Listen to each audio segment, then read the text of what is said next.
everyone, hello New York. Today is a big fight, today is a big test, and thank you very much that you give me chance. Thank you very much, Maciej Sulecki, Eddie Hearn, thank you very much, HBO, Peter Nelson, and thank you to Danny.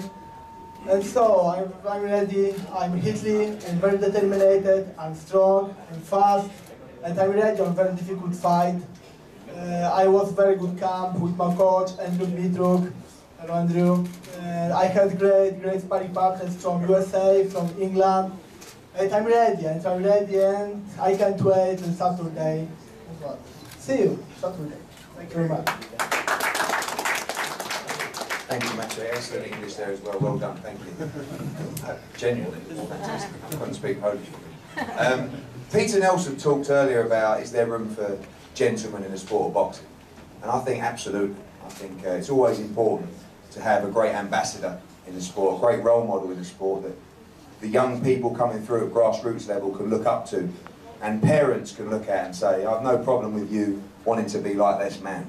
And that man, of course, is Danny Jacobs. But I kind of get the feeling this time around, we're going to forget about that man. We're going to see, as sometimes he alludes to, the Brownsville come out in this guy. Because I've got a feeling you're going to see a very special performance from Danny Jacobs on Saturday night. You're going to see the bad man come out. You're going to see a statement being made at the Barclays Centre. And I'll say it again. I've said it before, I'll say it again. This guy is the best middleweight on the planet. And right about now, the middleweight division is splitting up so beautifully. Like, you can almost see it. We've drawn this in our minds, the way that this is all playing out. You know, you've got Canelo, who... Canelo.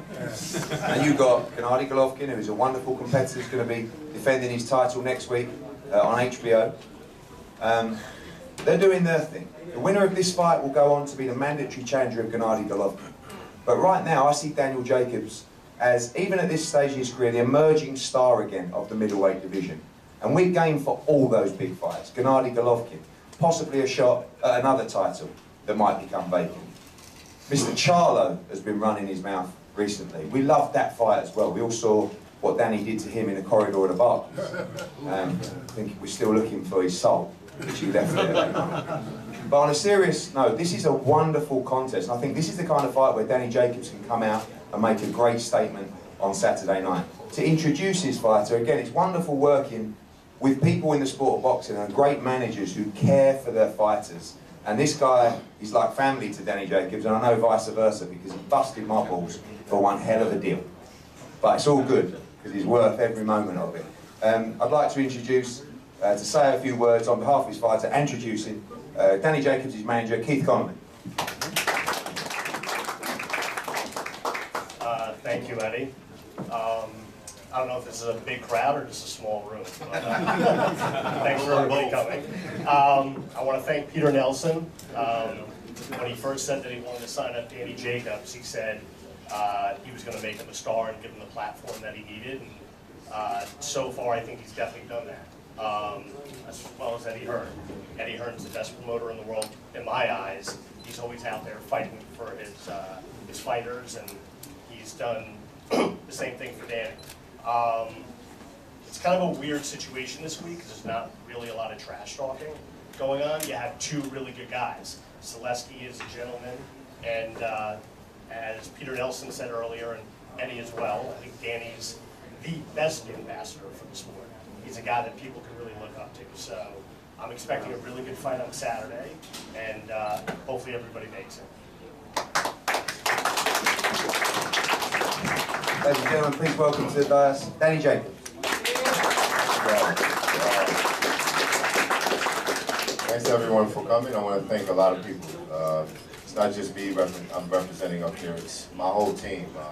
My trainer, since I very first started, put on my first pair of gloves, Andre Rozier, the whole team.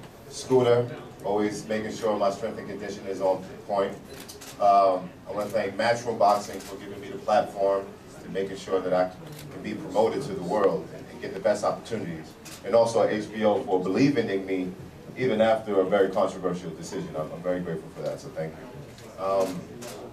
Yeah, I think a lot of people need to understand that boxing is a bad sport in itself, and it's not appealing to parents, right? We know that. And I think guys like myself, guys like Andre Ward, and so many people like that are ambassadors of the sport. But the key is to be a beast inside that ring, and that's what I'm looking forward to doing Saturday night. I have an opportunity of a lifetime. The WBA just mandated me for Golovkin's belt again, so you guys know how vocal I've been about calling these guys out and wanting to get back into the ring, but to no avail. So now mandatory is set in place, but I have to go through a very tough guy, a very skillful guy as well. He's coming from Poland, he's undefeated. He just knocked out Charlo's last opponent. He was the first to do it. And, you know, I have to respect this guy.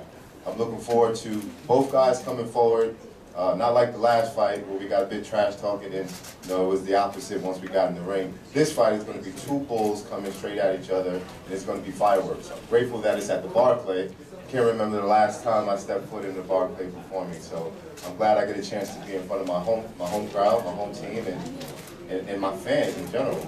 Thank you guys for all that you do for boxing, making the greatest sport in the world. I look forward to Saturday night, and hopefully I'll see all you guys there. Thank you.